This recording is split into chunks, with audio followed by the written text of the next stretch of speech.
Hello there on this very, very rainy 31st of December, pouring with rain. I must say, after the heat of last week, this is such a pleasure. A little bit a dampener because obviously we're supposed to be having hot weather and it is December, but great for the garden after the heat wave. And I've just walked outside to take out one of those horrible, horrible bugs. And I got absolutely drenched on my garden door. When I open it up, it collects water at the top. So if I'm not careful, I open it and it just pours all over so my arm here is completely saturated from going outside. But a bit of a dampener for the last day of the year. I'm sure lots of people would have preferred a very, very hot day, but maybe this is exactly what we need in order to contemplate our year ahead. So my name is Georgie. I'm an au pair and a virtual assistant and list builder. If you'd like to know a bit more about what I do, you're welcome to go onto my website. I will leave a link in the text below, and then you can learn a little bit more about what I do. Hello, Cindy. Thanks for joining on this last day. What have you been up to?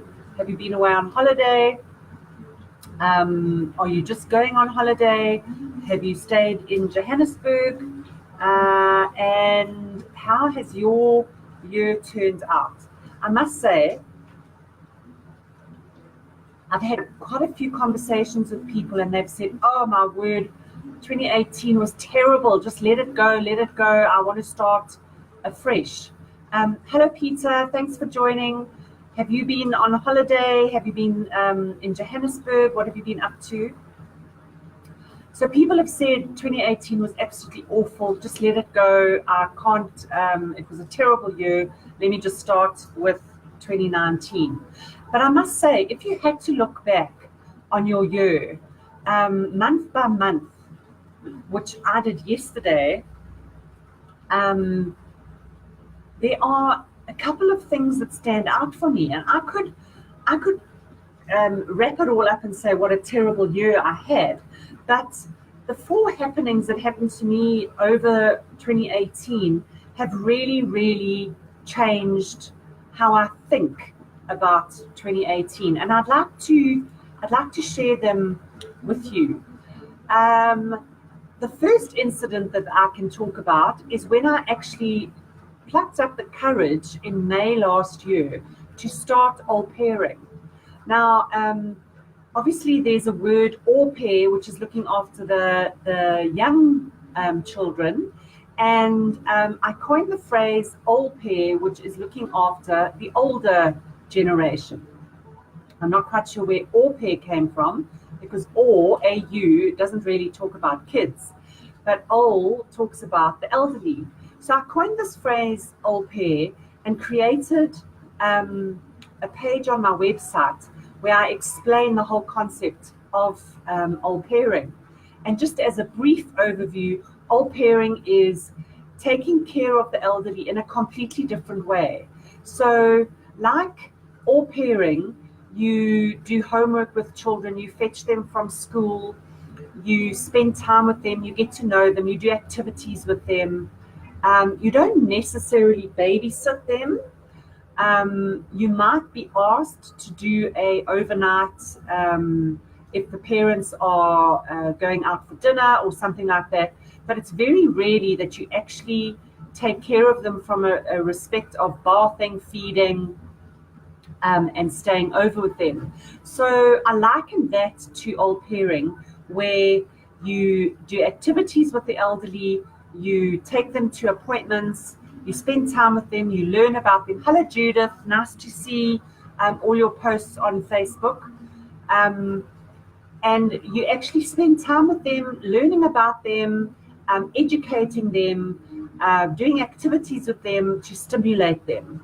And what I did was I paired this up with writing their biographies, because if you have a look at the ages of 75 to 85, these seniors were born between the First and the Second World War and must have some amazing stories.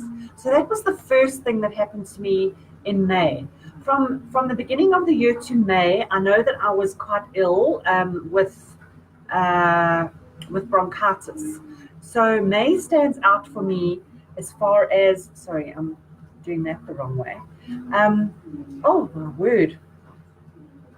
So May stands out for me. Then my next, hey Andriana, how are you doing? I think Happy New Year is for you because you've already celebrated your New Year in Australia. So that was the first thing. The second thing that happened to me is I had an interview with a bed and breakfast offering me a position as a bed and breakfast manager. And what this did was, I haven't been on an interview for years and years and years. And it actually made me look at myself in a completely different light. As you know, when you are, okay, so you're going to be celebrating soon, Andriana. Okay, I'll be thinking about you. So when you go for an interview, you have to take your CV. And what I had to do was I had to look at my CV and update it for the interview at the bed and breakfast. And it made me look at myself. I've been an entrepreneur for so long. I now had to re-look at my personality traits, my positives and negatives, what my skills were and all that kind of stuff.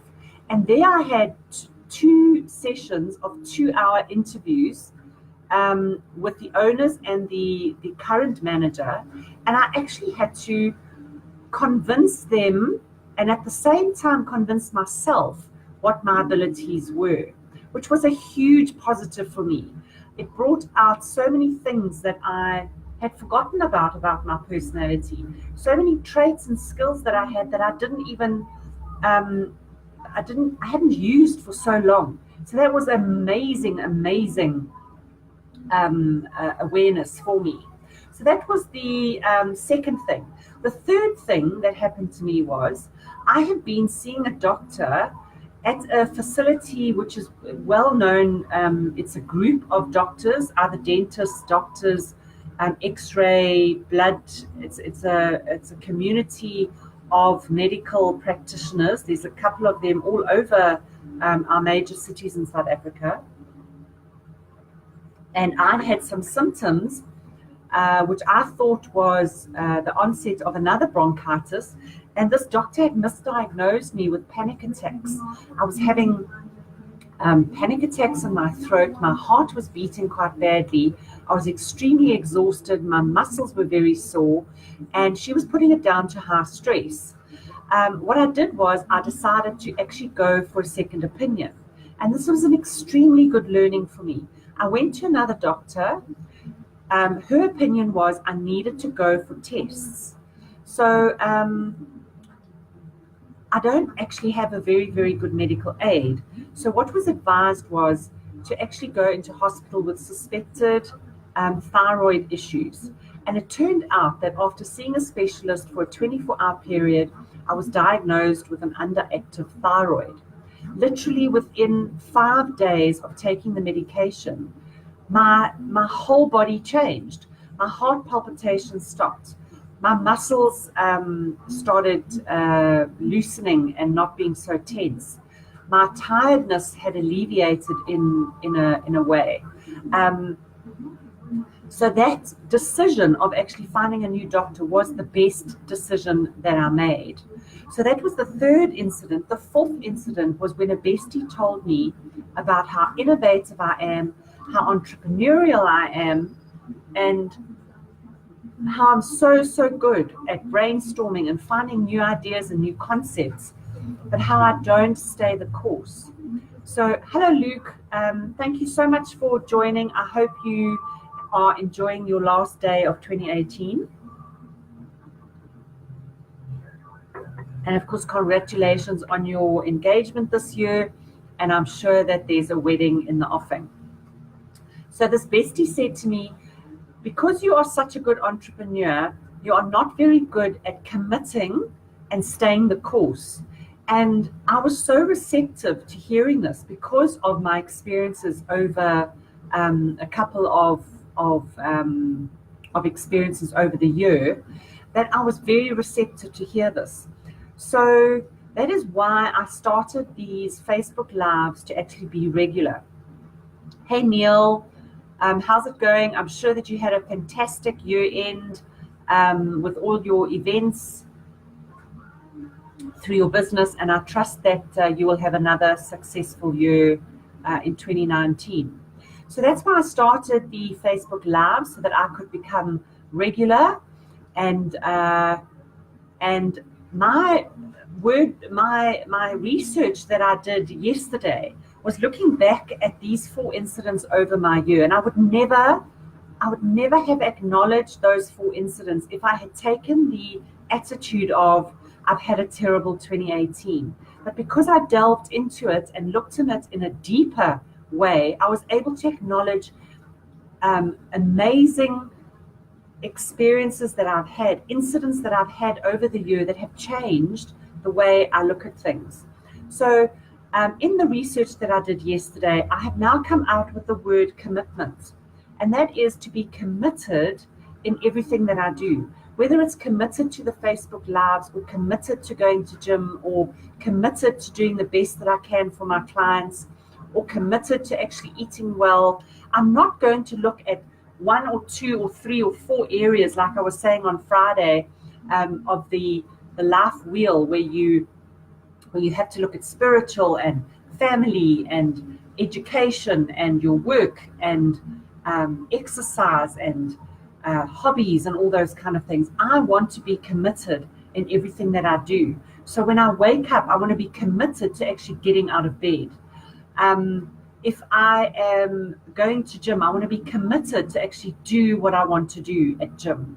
If I am doing a Facebook Live, I want to be committed and in the moment with what I'm doing on Facebook Live. And so it rolls out with everything that I do. I offer the best possible skills to my clients to actually let them have the best outcome in their business, and let the old pair, the seniors, get the best out of me when I commit to spending time with them. So that is my live for today, and I really, really hope that I've given you some encouragement. Hello, Mary. I trust that your year has been absolutely brilliant, and no matter what hardships you might have had, that you acknowledge them and take them forward into 2019 as good learning experiences and positive energy. So thank you so much for watching. And if there's anything that I can leave you with, and that is, don't brush off 2018 to have been a terrible year in all the areas of your life. Really delve into them and see which of those activities or incidents or moments you can look back at and actually draw good experiences, good learning, good lessons. Thank you so much for the hearts. Good lessons, so that you can actually take from those and learn from them and use them in your year going ahead. Don't just say let 2018 go and bring on 2019, because you really need to focus. You need to focus, and I hope that in some of the research that you might be doing today and tomorrow, that you find a word that you can really, really commit to. So if you wouldn't mind being so kind as to like this post, share it with people close to you that can encourage them to find their word for 2019. And I really appreciate you watching, and thank you for your encouragement and your commitment to actually be here. And I will put my my website link on for my virtual assistant and for my old pairing, so that you can learn a little bit more about what I am going to be doing in 2019. So thanks again. Enjoy your evening tonight. May you make the right choices in everything that you do this evening and tomorrow. And I will see you again on Wednesday. Happy New Year to everybody. Bye for now.